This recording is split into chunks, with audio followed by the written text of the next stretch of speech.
Financial Services Authority (OJK) sets out restrictions on new business actors in Indonesia. The Financial Services Authority or OJK issued the OJK Regulation in Indonesia No. 10, POJK.05, 2022 concerning Information Technology-Based Collective Financing Services or POJK 10/2022, which took effect on July 4, 2022, and revoked the Financial Services Authority Regulation No. 77 POJK.01, 2016 or POJK 77/2016. The POJK 77/2016 was originally introduced to quickly respond to the peer-to-peer lending or P2P lending industry.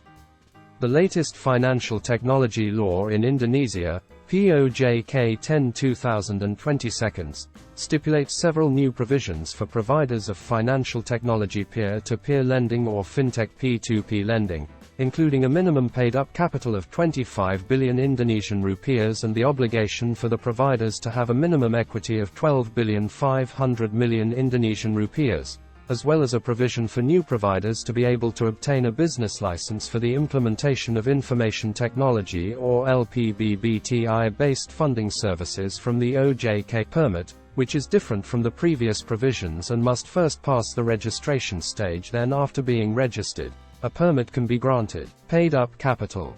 It should be noted that the paid-up capital at the time of company establishment is specified in Article 4 Paragraph 1 POJK 10/2022 as at least 25 billion Indonesian rupiahs. This clause differs considerably from the previous regulation in Article 4 Paragraph 3 POJK 77/2016, which stipulates that the minimum paid-up capital when applying for a permit is only 2.5 billion Indonesian rupiahs. POJK 10/2022 also requires the capital to be paid up in full, in cash and stored in the form of a time deposit. If this provision is not adhered to by business actors, administrative sanctions, such as written warnings, limits on commercial activity, and/or permit revocation shall be implemented. Administrative punishments may be accompanied by the provider's electronic system being blocked. This capitalization requirement only applies to new provider candidates. In contrast, existing licensed providers, providers who are in the licensing phase, and providers who have returned their registration certificates and would like to resubmit their licensing application are exempted from this requirement. Equity provision. POJK 77/2016 did not previously regulate the equity provision. The implementation of this requirement is done through stages within 3 years, namely at a minimum a. 2.5 billion Indonesian rupiahs within 1 year as of the promulgation of POJK 10/2022. b.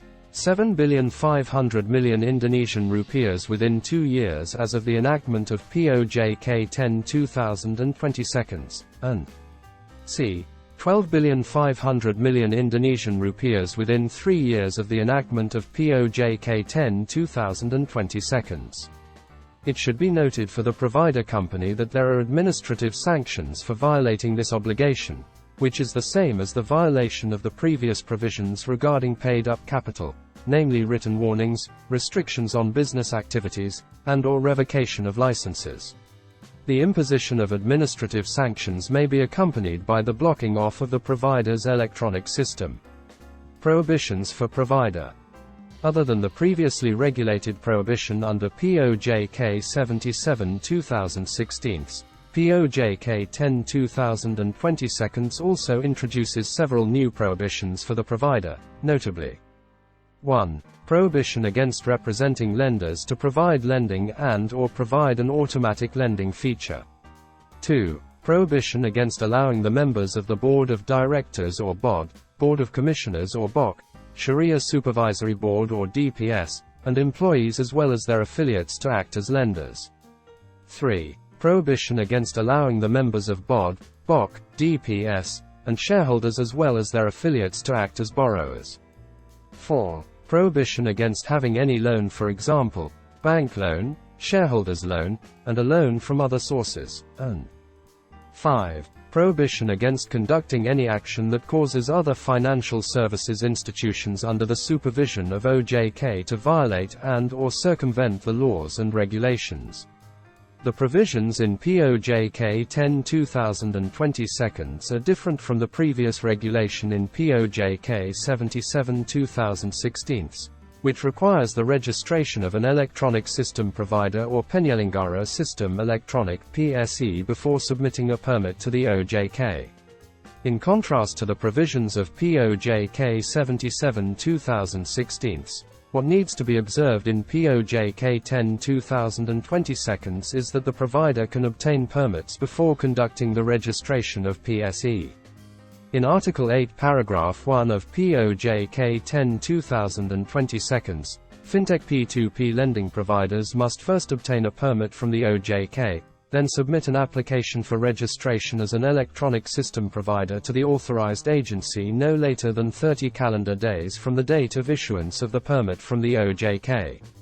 If you, a prospective client, want to register and establish a fintech P2P lending company as explained above, Schinder Law Firm is one of many corporate law firms that have handled a lot of similar matters, with many experienced and professional civil lawyers and dispute lawyers in its arsenal, making it one of the top consulting firms in Indonesia. Feel free to contact us at info@schinderlawfirm.com for further consultation.